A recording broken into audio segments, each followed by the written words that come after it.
Nilagyan sa description eh. Uninstall a program. Di ba may mga gusto tayong uninstall?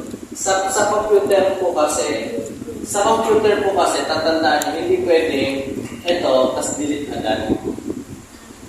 Tatandaan nyo, hindi yun ma-uninstall. Kanya yan, delete mo yan. Walang mangyayari, nandiyan pa rin yan. Nawala lang, sir. Oo, nawala lang. Pero makikita pa rin, sir, kasi delete lang. So ito pa rin siya. Kasi, tatandaan nyo po, ang mga computer po, sa computer po, this PC tayo, this PC. Tayo ng this PC. Sa computer po, every apps, yung mga application po na meron tayo is made up of folders. Made up of folders siya. Example, program file. Tapos punta tayo ng ito, kunyari itong menu. Ang gamit ko lang dito ay yan. Ayan.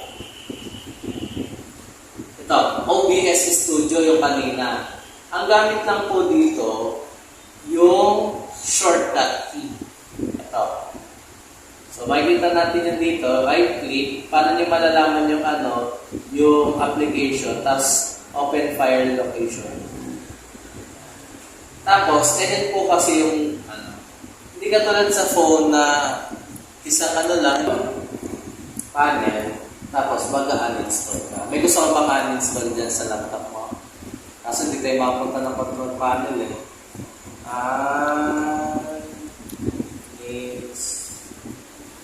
Sige, papakita ko kayo kung paano mag-uninstall. Okay? So, ang gamit ko po ay Microsoft Edge, Internet, ito yung OBS, pakita ko sa inyo yung OBS. Kung gusto nyo po mag-stream ng game, pakita na yan. Diba? So, ano tayo? Okay. Diba?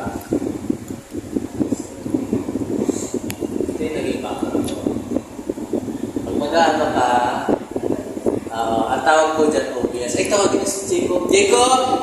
Jacob, come here. Ito yung application. Di ba mo yung Jacob, please stay here. Stay here. Bakit na Jacob? Stay here. Wander around. Okay? Because we have CCTVs around the school. You see the one that is not familiar.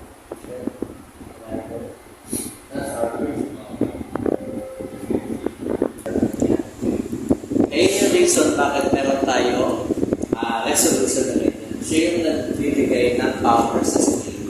At saka siya rin po nagbibigay ng power sa lahat. Siya yung parang brain